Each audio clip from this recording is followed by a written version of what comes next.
इस समय एक मुद्दा बहुत ज़ोर शोर से उठ रहा है।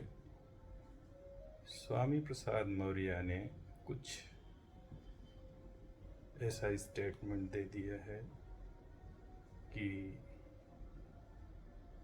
ये चार भुजा वाली चीज़ें कैसे संभव है, चार भुजा वाली देवी ये कैसे संभव है, कैसे इनका जन्म हो सकता है। कोई साइंस नहीं है कि इस तरीके की चीज़ें कभी हुई हैं या आगे कभी हुई। सवाल यहाँ ये नहीं है कि चार हाथों वाली चीज़ होएगी या नहीं होएगी। सवाल यहाँ पे ये उठता है कि आपको शास्त्र की, धर्म की, आध्यात्म की कितनी समझ है। अगर आपको शास्त्र की, आध्यात्म की और धर्म की समझ नहीं है तो इस तरीके के अनर्गल विचार और इस तरीके के अनर्गल प्रलाप आप करते रहेंगे। शास्त्रों में बहुत सारी चीज प्रतीक रूप में बताई गई है जिसका हमारे दैनिक जीवन से,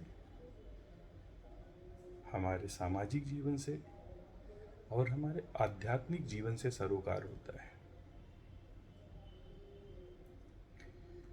सनातन मान्यता ऐसी है कि बिना चार हाथों के हम पूरक नहीं हो सकते हैं।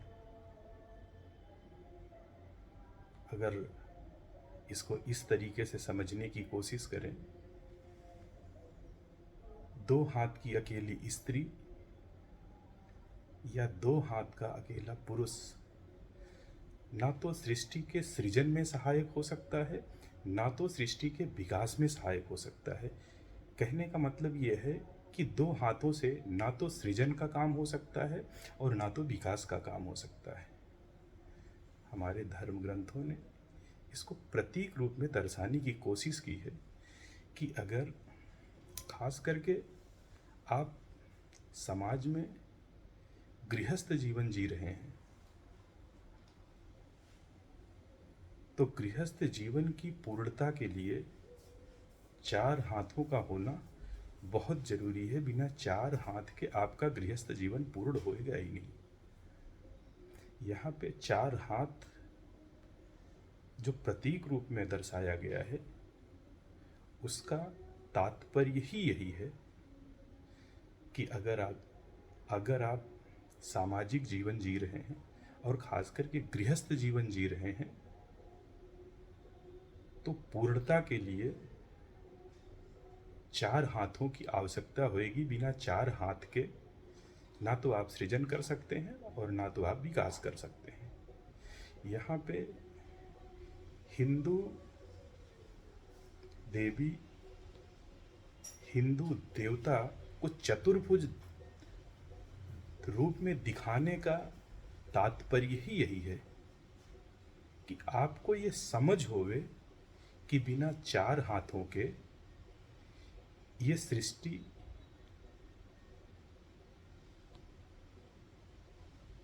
जैसे संचालित होनी चाहिए, सृष्टि का संचालन नहीं हो सकता, जिसमें दो हाथ प्रतीक रूप में स्त्री के हैं और दो हाथ प्रतीक रूप में पुरुष के हैं। जब स्त्री और पुरुष एक दूसरे के पूरक हो जाते हैं तो एक तरीके से स्त्री और पुरुष दोनों मिलकर एक हो जाते हैं, और जब स्त्री और पुरुष दोनों मिलकर एक होते हैं तभी सृष्टि का सृजन होता है और सृष्टि का विकास होता है। यहाँ पे हिंदू देवी और देवता को चतुर्भुज रूप में दिखाने का मात्र इतना अभिप्राय है कि सृष्टि के सृजन के लिए और सृष्टि के विकास के लिए चतुर्भुज रूप होना आवश्यक है, बिना इसके सृष्टि का विकास संभव नहीं है। चतुर्भुज रूप दिखाने का केवल और केवल यही आशय है, इससे ज़्यादा चतुर्भुज रूप दिखाने का कोई आशय नहीं है, जो मूर्तियों में, प्रतिमाओं में या कैलेंडरों में प्रतीक रूप में दिखाया जाता है।